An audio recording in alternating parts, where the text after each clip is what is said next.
৮ থেকে ৯ বছর পরে আন্টি আসলো। হ্যাঁ, ঠিকই শুনছেন। এতগুলো বছর পরে আমার একটা আন্টি আসলো। এই ৮ থেকে ৯টা বছরের মধ্যে কত কি ঘটনা ঘটে গেছে তার তো বলার শেষ নাই। তার মধ্যে আবার আমার একটা আন্টির ছেলেও হয়েছে। সেই ছেলেটা আবার কি পাকা পাকা কথা বলে, আরও খুবই মিষ্টি। আজকে সেই ভ্লগটাই নিয়ে আসলাম, আপনাদের সঙ্গে শেয়ার করব তার জন্য। আর ওরা আসবে তার জন্য তো আমি একদম ব্যাকুল হয়ে আছি আর আনন্দে আত্মহারা। তো চলুন আর বক বক করব না, ভিডিওটি শুরু করা যাক। আর ভিডিওটি শেষ পর্যন্ত দেখে যাবেন, অনেক আনন্দদায়ক ভিডিও। ভিডিওটা শুরু করেছিলাম একদম সকাল থেকে। এই যে দেখুন, একদম গলায় জড়িয়ে আছে আমার কালোমণিটা। তো যাই হোক, তারপরে এখানে হচ্ছে আমার নানি মাংস রান্না করছিল, সেটাই আমি একটু ভিডিও করেছিলাম। এই সময়টাতে কত যে ফোন করেছি আর ফোন করছি আর বলছে এই আসছি এই আসছি, আর সেই আমি অপেক্ষায় বসেছিলাম কখন আসবে ওরা। তারপরে ওরা অবশেষে চলেই আসে।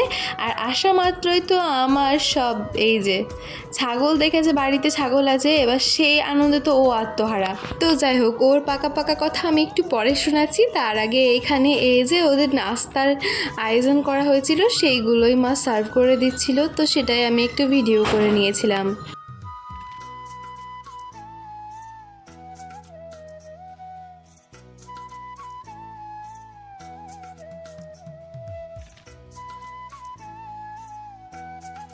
তো এই যে ওদেরকে সবাইকে খাবার সার্ভ করে দিল।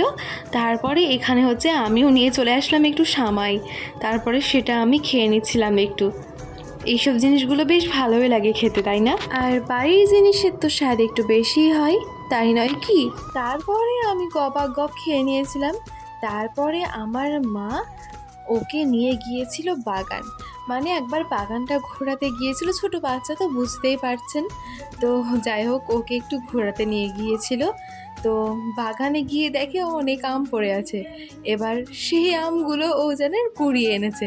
কি একটা অবস্থা বলুন তো!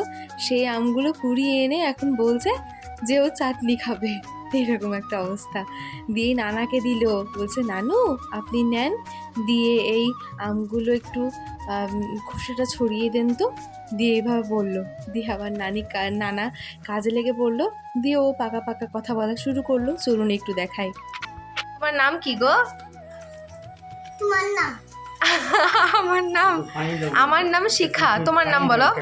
আমার নাম বলো বলো বলো। না না, বলো বলো, তোমার নাম কি বলে দাও, বলে দাও। দাঁড়া, আমি এই আমটা উঠিনি। এই আমগুলো কোথা থেকে আনলা তুমি?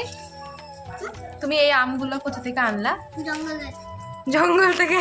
আর বাগানের থেকে। বাগান থেকে? এবার তোমার নামটা বলো, বলো বলো বলো। মুছি না, এখন মুছতে হবে না, এখন মুছতে হবে না, তুমি বলো। তারপরে আবার কি হয়েছে, ওই বাচ্চাগুলোকে ও দুধ খাওয়ানোর চেষ্টা করছে। মানে আপনারা তো আমার যারা রেগুলার ভিডিও দেখেন তারা তো জানবেনই, কারণ হচ্ছে যে আমাদের বাচ্চাগুলোকে গরুর দুধ কিনে খাওয়াতে হয়, তার জন্য।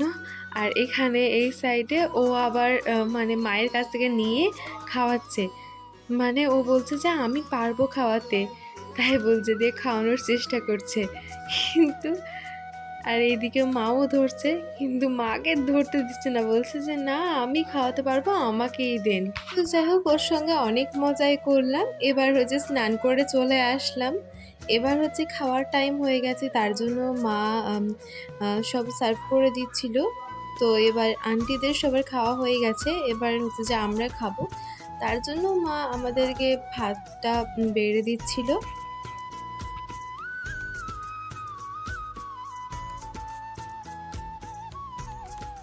তো এই যে মা আমাকেও সার্ভ করে দিল আর মা নিজেও নিল, দিয়ে সবাই মিলে খেতে বসে গেলাম। দিয়ে চটচট খেতে বসে গিয়ে আর আমের চাটনিটাও করেছিল নানি, কারণ ও আমটা এনেছে। এবার ওর তো খুব ইচ্ছে যে আমের চাটনি খাবে, তার জন্য নানি সেদিন আমের চাটনি করেছিল। আর তার সঙ্গে তো নানান তরকারি ছিল। তো আর কি, চটফট খেতে বসে গেলাম আর ইয়ম ইয়ম করে খেয়ে নিলাম।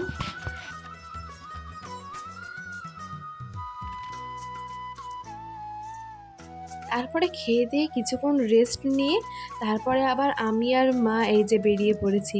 মানে কেন বেরিয়ে পড়েছি সেটা বলি। ও আমাকে বলছে যে চলেন আমরা আবার বাগান যাব ঘুরতে। মানে ওকে বাগান যেতে এতটাই ভালো লেগেছে, আর সেখানে যেহেতু আম পড়েছে, বৃষ্টি হয়েছে তো আগের রাতে, তার জন্য আম টাম পড়ে আছে, এর জন্য ওকে অনেক ভালো লেগেছে। আর ও তো হচ্ছে যে বাড়িতে অতটা খেলতে পায় না, আর এখানে এসে ও অনেক আনন্দিত হয়েছে, আমি যতটা দেখে বুঝেছি। তো এখানে এসে ও বেশ অনেক মজা পেয়েছে, আনন্দ পেয়েছে। আর এই সাইডে আমাকে কি বলছে দেখেন। দেখো হ্যাঁ, ঢোলু চলে আসছে পিছু পিছু, তাই আমাকে বলছে ঢোলু পিছু পিছু চলে আসছে। দেখো বাগানে পা ফেলিনি, এইখানে এবার দেখুন ও কি করে।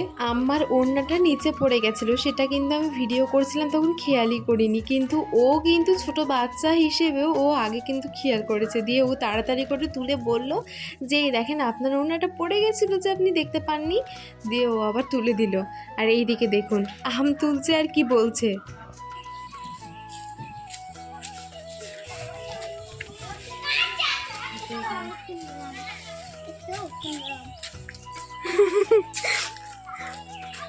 সুন্দর আম।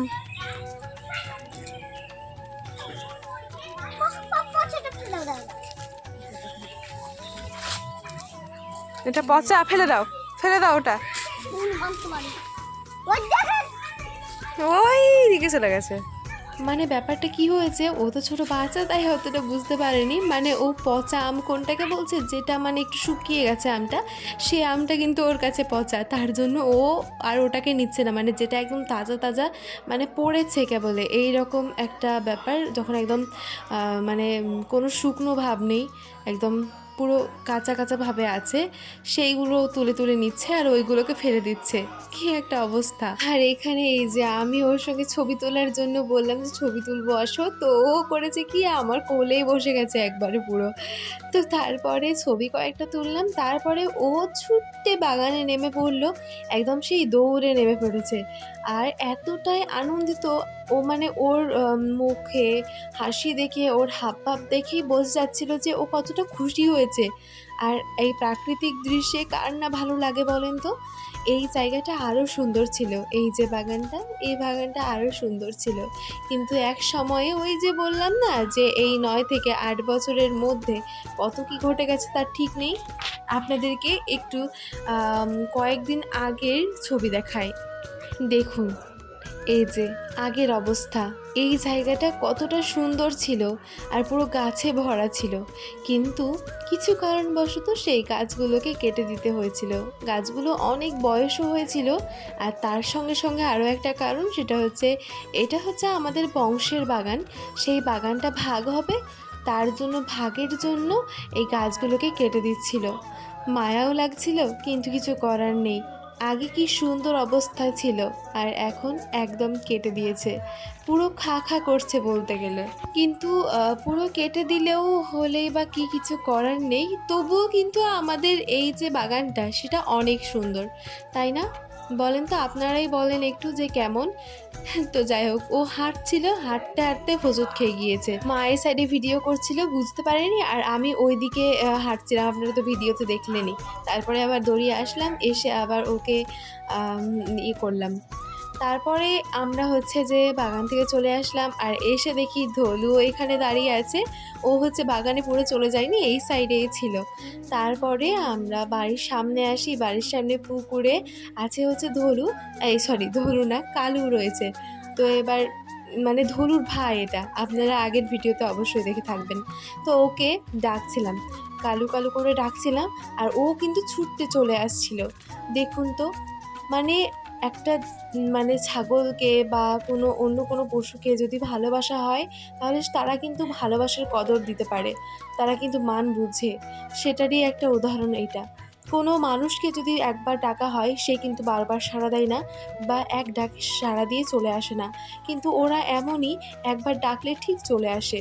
আর আমি যখন কালু কালু করে ডাকছিলাম, তখন কিন্তু ও ডাকছিল। একটু দেখায় আপনাদেরকে, চলুন। কালু এসো।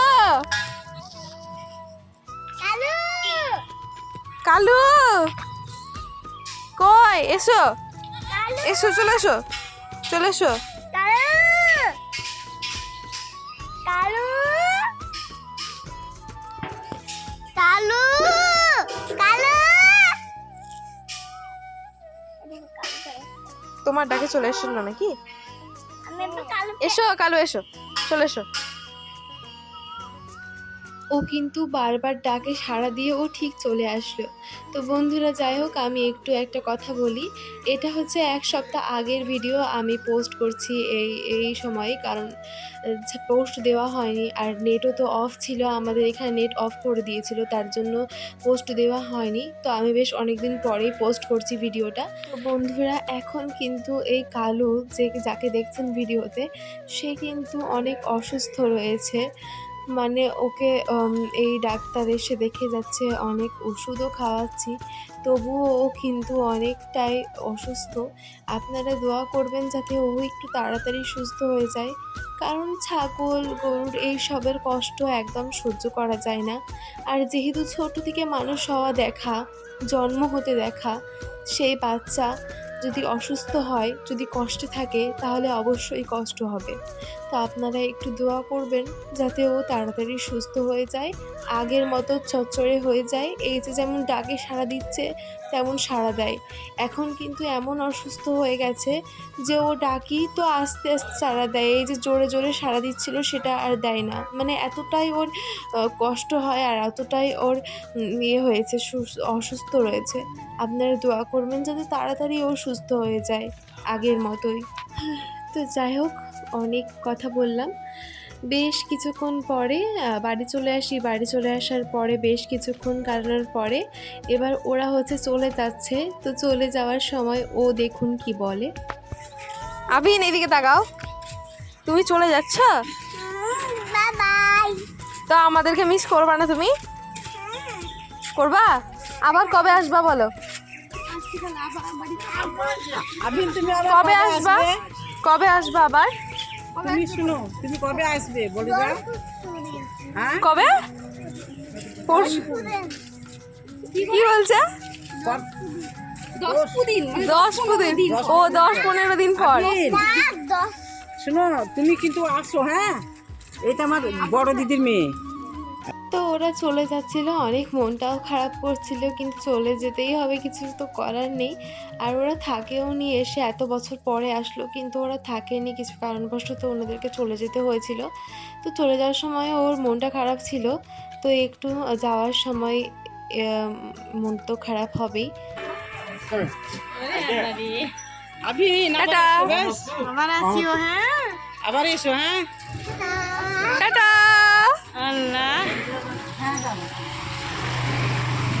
তো ওরা চলে গেল, অনেক মনটাও খারাপ হলো। তো যাই হোক বন্ধুরা, আজকে অনেক বড় ভিডিওটা হয়ে গেল। তো ভিডিওটি শেষ পর্যন্ত দেখার জন্য অনেক ধন্যবাদ। ভিডিওটি ভালো লাগলে চ্যানেলটিকে সাবস্ক্রাইব করে পাশে থাকা বেল আইকনে ক্লিক করে অল নোটিফিকেশন অন করে দেবেন। সবাই ভালো থাকুন, সুস্থ থাকুন, ধন্যবাদ।